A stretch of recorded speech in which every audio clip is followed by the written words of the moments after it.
यो है आज की बोली जो 15,000 से शुरू हुए हैं। 16,000, 17,000, 25,000। आजा हुकुम, ले जाओ। आपने सब्जी, कपड़े, जानवर और रोजमर्रा की जरूरतों का बाजार लगते अक्सर देखा होगा, लेकिन आज 21वीं सदी में इस तरह से एक औरत और एक नाबालिग की बोली लगते हुए नहीं देखा होगा। हमारे साथ नहीं रहते तो फिर किसके पास जाते हो? खरीदा है मैंने तुझे, खरीदा है। शादी नहीं हुई हमारी। ये तो जानना चाहूं कि शादी कब करोगे? तू पैसे की औरत, तेरी से कोई शरीफ आदमी शादी करेगा?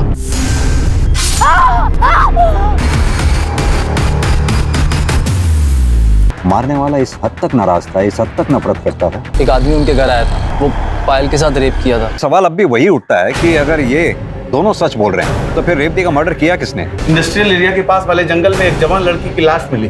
What? सर दोनों के साथ गैंग रेप हुआ है।